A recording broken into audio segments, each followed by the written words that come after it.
ഈശോ മിശിഹായിക്ക് സ്തുതിയായിരിക്കട്ടെ. ഹല്ലേലൂയാ. ഇപ്പൊ പറയാൻ പോകുന്നത് എന്താ നിങ്ങളെ നോക്കിയിരിക്കുകയാണ്, അതിപ്പോ പറയുന്നില്ല. ഹാപ്പി ഈസ്റ്റർ എന്ന് പറയുന്നില്ല കേട്ടോ. ഉയർപ്പ് തിരുനാളിന് മംഗളങ്ങളും പ്രാർത്ഥനകളും ആശംസകളും. Praise the Lord. ഹല്ലേലൂയാ. നിങ്ങളെയല്ലേ പലപ്പോഴും ഇങ്ങനെ പറ്റിക്കാനൊക്കെ പറ്റുള്ളൂ. എന്റെ കുഞ്ഞുങ്ങളെ, നിങ്ങൾക്ക് സുഖമാണോ? ഹല്ലേലൂയാ. നിങ്ങള് രാത്രിയിൽ പള്ളിയിൽ പോയോ കുട്ടികൾ, അതോ രാവിലെ പോയോ? Price the Lord. ഏതായാലും നോമ്പൊക്കെ വീടുന്നതിൻ്റെ ഒരു സന്തോഷം ഉണ്ടാവും അല്ലേ. അതിനേക്കാൾ ഉപരി ഈശോയുടെ സമാധാനം, ഒരു പുതിയ സന്തോഷം. ഇന്നൊരു കാര്യം ചെയ്യാം. ഈസ്റ്റർ ദിവസത്തിൻ്റെ സ്പെഷ്യൽ ബ്ലെസ്സിങ്, നിങ്ങളുടെ അച്ഛനെ കണ്ട ആശീർവാദം മേടിക്കാൻ സാധിച്ചിട്ടില്ലെങ്കിൽ ഇന്ന് നേരിട്ടൊരു ആശീർവാദം കേട്ടോ. ഹല്ലേലൂയാ. സന്തോഷത്തോടെ പറഞ്ഞു ഹല്ലേലൂയാ. പ്രിയമുള്ള സഹോദരങ്ങളെ, ഇന്ന് പ്രത്യേകിച്ച് ഈ ഈസ്റ്റർ ദിവസം കർത്താവ് നമുക്കൊരു ആശീർവാദം തരാൻ വേണ്ടി തന്നെ നിയോഗം വെച്ചുകൊണ്ട് നമുക്കൊരു നന്മറിഞ്ഞു ചൊല്ലി അങ്ങ് പ്രാർത്ഥിക്കാം അല്ലേ. എന്നിട്ട് ഈശോയ്ക്ക് ഇഷ്ടമുള്ള ഒരു സംഗതി ഈശോ തരട്ടെ. ചില ആൾക്കാർക്ക് സഹനമാവും, എന്നാലും സാരമില്ല, എന്തെങ്കിലുമൊക്കെ ആയിക്കോട്ടെ. കർത്താവിന് ഇഷ്ടമുള്ള തരാൻ പറഞ്ഞിട്ട് ഒരു ആശീർവാദം സ്വീകരിക്കാം. അപ്പോഴത്തേക്കും വെയിലൊക്കെ തെളിഞ്ഞു സ്വർഗത്തിൽ നിന്നുള്ളൊരു അംഗീകാരമാകട്ടെ കേട്ടോ. നന്മ നിറഞ്ഞ മറിയമേ സ്വസ്തി, കർത്താവ് അങ്ങയോട് കൂടെ സ്ത്രീകളിൽ അങ്ങ് അനുഗ്രഹിക്കപ്പെട്ടവളാകുന്നു. അങ്ങയുടെ ഉദരത്തിന് ഫലമായി ഈശോ അനുഗ്രഹിക്കപ്പെട്ടവനാകുന്നു. പരിശുദ്ധ മറിയമ്മേ തമ്പുരാന്റെ അമ്മേ, പാപികളായ ഞങ്ങൾക്ക് വേണ്ടി ഇപ്പോഴും ഞങ്ങളുടെ മരണസമയത്തും തമ്പുരാനോട് അപേക്ഷിക്കണമേ. ആമേൻ. Praise the Lord. ഇന്നത്തെ നമ്മുടെ വിഷയത്തിന്റെ തലക്കെട്ട് യോഹന്നാന്റെ സുവിശേഷം 16-ാമത്തെ അധ്യായത്തിന്റെ 3-ാം തിരുവചനം. Gospel of saint John chapter 16:3. ദൈവവചനത്തിന്റെ കടുത്തിരിക്കുന്നതിന്റെ തലക്കെട്ട് ഇങ്ങനെയാണ്: ശരിക്കും പറഞ്ഞ കാരണക്കാര് നമ്മൾ തന്നെയാണ് എന്നുള്ളതാണ്. എന്റെ സഹോദരി യോഹന്നാൻ 16:3 പഠിപ്പിക്കുകയാണ്. അതായത് ഈശോ പറയാണ്, അവർ പിതാവിനെയോ എന്നെയോ അറിഞ്ഞിട്ടില്ലാത്തത് കൊണ്ട് ഇത് ചെയ്യും. അതിന്റെ തൊട്ട് മുകളിൽ അതിനെ അറിയാം. അതായത് നിങ്ങളെ സിനഗോഗിൽ നിന്ന് പുറത്താക്കും, അതുപോലെ തന്നെ നിങ്ങളെ കൊല്ലുന്നവൻ കറുത്ത ദൈവത്തിന്, അല്ലെങ്കിൽ അവർ വിശ്വസിക്കുന്ന ദൈവമാണ്, അതിന് ബലി അർപ്പിക്കുന്നു എന്നൊക്കെ ചിന്തിച്ചുകൊണ്ടിരിക്കുന്ന ഒരു കാലഘട്ടം വരും എന്ന് ഈശോ പറയാം. ഓക്കെ, ഈ ഓരോ വചനത്തിന്റെ പ്രത്യേകത എന്ന് പറയുന്നത് അതിന് ഇമ്മീഡിയറ്റ് ഒരു ഫുൾഫിൽമെന്റ് ഉണ്ട്, പിന്നെ കുറെ നാളുകൾ, അങ്ങനെ ഓരോ. അതാണ് എല്ലാ വചനവും ഓരോ കാലഘട്ടത്തിൽ ലൈവാണ്. മനസ്സിലാകുന്നുണ്ട്. ഇപ്പോൾ ഉദാഹരണം പറഞ്ഞാൽ നീറോയുടെ അല്ലെങ്കിൽ ആദിമസഭയുടെ പീഡനത്തിന്റെ ഒരു കാലഘട്ടത്തിൽ എന്റെ സഹോദരങ്ങൾ ഇങ്ങനത്തെ ഈ വചനം വളരെ ആപ്റ്റായിരുന്നു. ഇന്നും ഒരു വ്യത്യാസമില്ല വചനത്തിന് അല്ലെ. ഈ വചനമൊക്കെ പറയുമ്പോൾ ചില ആനുകാലിക സമകാലിക സംഭവങ്ങളെല്ലാം നിങ്ങളുടെ ഭാവനയിൽ സോഷ്യൽ മീഡിയ കണ്ടതിന്റെ ഓർമ്മകളൊക്കെ പൊങ്ങി വരും.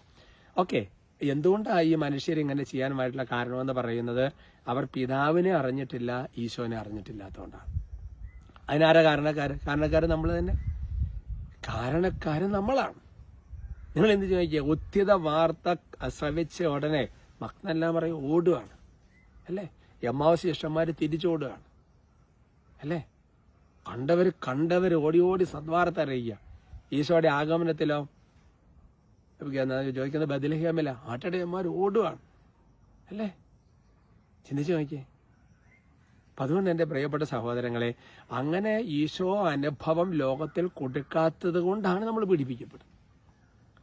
മനസ്സിലാകുന്നുണ്ട്. അപ്പൊ കാരണക്ക് എന്താ മേയക്കുൾപ്പ എൻ്റെ വലിയ വിഴ എന്ന് പറയുന്ന പോലെ കാരണക്കാരെ നമ്മൾ തന്നെയാണെന്ന് ഒരു പരിധി വരെ ചിന്തിക്കണം അല്ലേ, ഒരു പരിധി വരെ.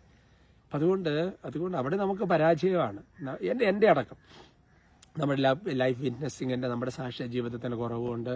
ഇനി സാക്ഷ്യ ജീവിതം മാത്രം പോരാ, ഈശോനെ കൂട്ടക്കണം, ഈശോയെ കുറിച്ച് പറയണമായിരുന്നു, അങ്ങനെ എത്തിക്കണമായിരുന്നു അല്ലേ. ഇത്രമാത്രം സാധ്യതകളെ. അതുകൊണ്ട് ആത്യന്തികമായിട്ട് ഇപ്പോൾ ഉദാഹരണം പറഞ്ഞ് നമ്മുടെ ശരീരത്തിന്റെ ചില രോഗങ്ങളൊക്കെ നമ്മൾ തന്നെ അവസാനം കാരണക്കാരെന്ന് മനസ്സിലാവും. നമ്മൾ ആ സമയത്ത് എക്സസൈസ് ചെയ്തില്ല, സമയത്ത് നടന്നില്ല, സമയത്ത് വെള്ളം കുടിച്ചില്ല, സമയത്ത് ഉറങ്ങിയില്ല, പല കാരണങ്ങൾ വരാം അല്ലേ. അവസാനം ഓരോരോ സാധനങ്ങളൊക്കെ പൊങ്ങി വരുന്നു, സ്കാനിങ്ങായി, വിഷയങ്ങളായി. എന്നാ പിന്നെ സന്തോഷം കേട്ടോ. അപ്പൊ വിഷമിക്കണ്ട, ഈ സമയമുണ്ട്. അധ്വാനിച്ച് ഒന്നായിട്ട് ഇങ്ങോട്ട് വർക്ക് ചെയ്താൽ മതി. സ്വർഗത്തിൽ പോണത് ഒറ്റ ചിന്ത മാത്രമേ വെക്കൂ, ബാക്കിയെല്ലാം ഒന്ന് വിട് കേട്ടോ. കർത്താവ് അനുഗ്രഹിക്കട്ടെ. കൂടെയുണ്ട് കേട്ടോ എല്ലാവർക്കും കേട്ടോ. സ്തുതിക്കാം. ഹല്ലേലൂയ. ഈശോയെ സ്തുതിക്കുന്നു, ആരാധിക്കുന്ന, നന്ദി പറയുന്നു. കർത്താവെ, അത്ഭുതകരമായ ദൈവ സാന്നിധ്യം കൊണ്ടും കൃപ കൊണ്ടും അഭിഷേകം കൊണ്ടും ശക്തി കൊണ്ടും കർത്താവെ ഞങ്ങളെ നിറയ്ക്കുന്നതിനോർത്ത് നന്ദി പറയുന്നു. കർത്താവെ, അവിടുത്തെ അത്ഭുതകരമായ സ്നേഹം കൊണ്ട് ഞങ്ങളെ നിറയ്ക്കണമേ. അവിടുത്തെ വാത്സല്യം കൊണ്ട് ഞങ്ങളെ പൊതിയണമേ. ഒരു ഉത്ഥാന അനുഭവം ഞങ്ങൾക്ക് നൽകണമേ. എന്റെ കർത്താവായ ദൈവമേ, ഈ ഈസ്റ്റർ ദിവസം ഏതെങ്കിലും ഒരു അച്ഛന്റെ ഒരു ആശീർവാദം, ഈശോയുടെ ഒരു ആശീർവാദം സ്വീകരിക്കാൻ ആഗ്രഹിച്ച് ആ ആശീർവാദത്തിന് വേണ്ടി ശിരസ് കുമ്പിടുന്ന ഓരോരുത്തരും ഈശോയുടെ നാമത്തിൽ ഇപ്പോൾ ആശീർവദിക്കുന്നു. കർത്താവിന്റെ ആഗ്രഹപ്രകാരമുള്ളൊരു കൃപ നിങ്ങളുടെ മേൽ വന്ന് പതിക്കട്ടെ എന്ന് പ്രാർത്ഥിക്കുന്നു. ഉദ്ധിതനായ കർത്താവ് നിങ്ങൾക്ക് ചുറ്റുമുള്ള നിങ്ങളുള്ള എല്ലാ സാത്താന്യ ശക്തികളെ ബന്ധിച്ച് ബഹിഷ്കരിക്കട്ടെ. കുരിശിന്റെ ഉള്ള ഞാട്ടിപ്പായിക്കട്ടെ.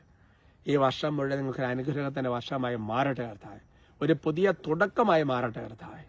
എൻ്റെ കർത്താവ് ഒരു പുതിയ തുടക്കം കർത്താവ്. എല്ലാവരും ആത്മീയ ജീവിതവും കുടുംബത്തിന്റെ കാര്യം എല്ലാം ഒരു നല്ല ക്രമത്തിലും ചിട്ടയും കൊണ്ട് പ്രത്യേക കൃപ ഈശോയുടെ നാമത്തിൽ ആവശ്യിക്കട്ടെ.